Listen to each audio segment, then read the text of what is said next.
விவி Agrotech யாதும் ஊரே யாவரும் கேளீர். பிஎஃப் டெக் அக்ரி இன் விவி அக்ரோடெக். நான் இந்த வீட்டுக்கு குடி வந்த பின்னாடி, அதாவது 1 வருஷம் ஆகுதுங்க.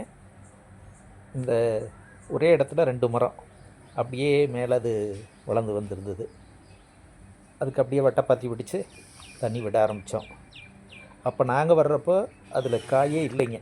அதாவது காய் இருந்துச்சு, சரியாக பராமரிப்பு இல்லாதனால ரொம்ப, அதாவது அந்த காயோட உள்ளே வந்து நெத்து இல்லை, அது மாதிரி இருந்துச்சு. இப்போது இந்த மரத்தில் கவாத்து எடுத்து கிட்டத்தட்ட ஒவ்வொரு மரத்துலேயும் 50 மட்டை இருந்துச்சுங்க. அந்தளவுக்கு காஞ்சி போய் எல்லாம் இதாக இருந்ததெல்லாம் கவாத்து, அதாவது சிறையை எடுத்தோம். சிறையை எடுத்துட்டு இப்போது அதில் பாருங்கள், இந்த 1 வருஷத்தில் அது பராமரித்ததில் காய் பிடிச்சிருக்குது. அதே மாதிரி இது ஒரு மரங்க. இந்த 3 மரம் மட்டும் காய் இல்லை. 13 12 மரங்களில் இந்த 3 மரத்தில் காய் இல்லைங்க. மற்றதில் ஓரளவுக்கு காய் முதல்லையே இருந்துச்சு, ஆனால் ரொம்ப சின்னதாக இருந்தது. இதில் பாருங்கள், இதுலேயே அதே காய் இல்லாத இருந்தது. பராமரிப்புக்கு பின்னாடி இதுவும் சரி எடுத்ததுங்க, அதாவது கவாத் பண்ணது.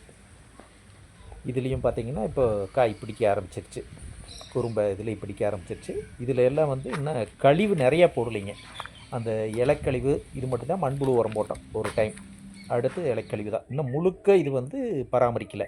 ஆனால் இது பாருங்கள், வீட்டுக்கழிவு அத்தனையுமே இந்த மரத்துக்கும் இன்னொரு மரத்துக்கும் 2 மரத்துக்கு மட்டும் தொடர்ந்து கொடுத்துக்கிட்டே இருந்தோம். அதாவது கிட்டத்தட்ட ஒரு தென்னை மட்டையும் அதில் போட்டிருக்கணுங்க. பாலை தென்னை மட்டை போடுற இல்லைங்க, தென்னை காய் போடுறோம் இல்லைங்க, அப்போ உழுகிற அந்த பாலை சின்ன இது எல்லாத்தையுமே கட் பண்ணாத அப்படியே போட்டேன். போட்டுட்டு வறட்சியாக இருந்தது இல்லைங்களா, அதனால் ரொம்ப வறட்சி வருது, தண்ணி இதாக இருக்குது, அதுக்காக பாதுகாப்பு பண்ணணும் அப்படிங்கிறதுக்காக அதை பண்ணினேன். அது பண்ணுறப்போ கொஞ்சம் கொஞ்சமாக போட்டு அப்படியே தண்ணி விட்டுக்கிட்டு, சரி ஏன் கழிவுகளை போடக்கூடாது அப்படின்னு சொல்லிட்டு எல்லா கழிவுகளையுமே அதில் போட ஆரம்பித்தேங்க. இப்போ எங்கள் நாய் 2 நாய் இருக்குங்க, அதோட சிம்பா ஜில்லு, அவங்களோட கழிவுகளையும் அதில் தான் போட ஆரம்பித்தோம். அதுக்கு பின்னாடி காய் பாருங்கள் எப்படி பிடிச்சிருக்குதுன்னு. அதாவது ரொம்ப சின்ன காயாக இருந்தது. இதை வந்து நான் இந்த வீடியோவோட பின்னாடி காமிச்சிருக்கேன். 1 வருஷத்துக்கு முன்னாடி அந்த காய் எப்படி, இப்போ எப்படி அப்படின்னு சொல்லி அதையும் உங்களுக்கு ஆதாரத்தோடு காமிச்சிருக்கேன் பாருங்கள். இது இன்னொரு மரத்தில் போட்ட கழிவு, முட்டை ஓடு, அதாவது நம்ம காய்கறி வேஸ்ட்டு எல்லாமே, அந்த கழிவு எல்லா கழிவையுமே இதில் போட்டுறதுங்க. முதல்ல மண்புழு உரம் போட்டதுங்க. குழி எடுத்து மண்புழு உரம் போட்டு எல்லா மரத்துக்குமே அது மாதிரி பண்ணங்காட்டி தான் இந்த காய் இதாக இருக்குது. அந்த 3 மரத்தை தவிர மற்றதுக்கெல்லாம் குழி எடுத்து மண்புழு உரம், சாணி குப்பை எல்லாமே போட்டு பண்ணோம். அதனால் இவ்வளோ காய் இதாக இருக்குதுங்க. கரெக்டாக 1 வருஷத்துக்கு மேலே ஆகுதுன்னு வைங்களேன்.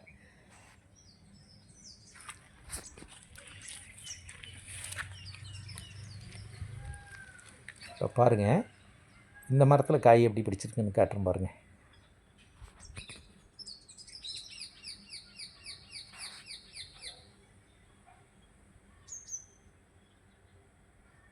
நல்லா இருக்குங்களா? மட்டையோட அந்த சைஸ் பாருங்கள், அதாவது இந்த மரம் ஆரோக்கியமாக இருக்குது அப்படிங்கிறதையும் இது காட்டுது. மட்டை இப்படி வட்ட வடிவில் இருந்ததுன்னா இந்த மரம் ஆரோக்கியமாக இருக்குதுன்னு அர்த்தம். பாருங்கள் இந்த கழிவு. ஆக்சுவலாக சனப்பை இது மாதிரி இது போடலான்னு நினச்சேன், ஆனால் அது போடலன்னு வைங்களேன். இந்த மட்டை பாருங்கள் எப்படி இருக்குன்னு. இது மாதிரி இப்படி வட்டமாக வந்ததுன்னா இந்த மரம் ஆரோக்கியமாக இருக்குதுன்னு அர்த்தம். மீதி இருக்கிற மரங்கள் எல்லாமே மண்புழு உரமும் உரிமட்டையும் போட்டதுனால நல்ல காப்பு இதாக இருக்குதுங்க. அதனால் நம்ம வீட்டில் இருந்த மரமாக இருந்தாலும் சரி, தோட்டத்தில் இருந்த மரமாக இருந்தாலும் சரி, இதில் பார்த்திங்கன்னா உள்ள 3 சப்போட்டா மரம் வச்சுருக்காங்க. அதாவது கிட்டத்தட்ட 11 மரமுங்க. அந்த 11 மரத்துக்குள்ளே சப்போட்டாவும் வச்சுருக்காங்க.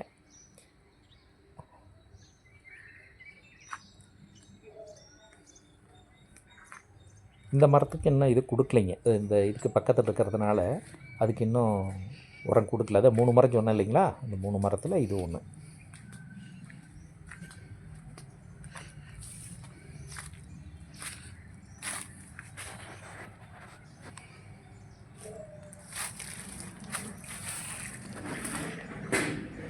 அந்த 2 மரம் சொன்னேன் இல்லைங்களா, கூடலாக மேலே வந்ததுன்னு சொல்லிவிட்டு அந்த மரம், அதுவும் பாருங்கள் மட்டை ஓரளவுக்கு இப்போ தான் இதாகிட்டு இருக்குது. ஏன்னா நிறைய வெட்டிட்டோம் நாங்கள், அதனால் பாருங்கள் இந்த மரம் தான் அது 2ஆக பிரிஞ்சு போணுச்சு. முதல்ல காமிச்சு இல்லைங்களா, அதே மரம்.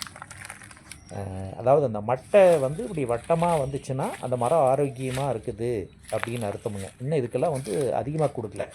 2 முறை போட்ட தேங்காயும் அதாவது 2 முறை தான் போட்டேன். ஒரு வருஷத்தில் 2 முறை தான் காய் போட்டிருக்கேன். அப்போ பாருங்கள் எவ்வளோ காய் இருந்திருக்கும் அப்படின்ட்டு. முதல் தாட்டி கொஞ்சம் காய் கம்மி, 2வது தாட்டி கொஞ்சம் காய் அதிகமாக இருந்தது. காய் மூடி வச்சுருக்கணுங்க. எடுத்து தேங்காய் ஏன்னா ஆர்கானிக்காக இருக்கிறதுனால ஆர்கானிக் தேங்காய் பண்ணிடலாம் அப்படின்ட்டு அதை இது பண்ணியிருக்கேன். மற்ற மரங்கள் எல்லாமே பராமரிப்புனால 1 வருஷ பராமரிப்புங்க. ஆனால் காய் நல்லா பிடிச்சிருக்குது, ஆரோக்கியமாக பிடிச்சிருக்குது. அது எப்படி நான் அந்த இது பண்ணினேன் அப்படிங்கிறத மறுபடியும் நான் உங்களுக்கு திருப்பி காட்டுறேன். அப்போ வந்து அதாவது போடுறப்போ மட்டை நீ அடுத்து மட்டை ரெடி பண்ணி வச்சுக்கிட்டு இருக்கிறேன். ஏன்னா தேங்காய் மட்டை வாங்குறது உரிமட்டை. இது மாதிரி எல்லாத்தையும் ரெடி பண்ணி வச்சிட்ருக்கணுங்க. அதை ரெடி பண்ண பின்னாடி அதை போடுறப்போ உங்களுக்கு அதை காட்டினா உங்களுக்கு அது நல்லாயிருக்கும். இந்த மட்டைகளையும் வெட்டி அல்லது அடித்து அதை போட்டுடலாம், இதையும் போடலாம் அப்படின்ட்டு இருக்கிறேன். அப்போ இதுதான் அந்த 2 வருஷத்துக்கு முன்னாடி அந்த மரத்தில் விழுந்த ஒரு சில மரத்தில் விழுந்த காய் எவ்வளோ சின்னதாக இருக்குது பாருங்கள்.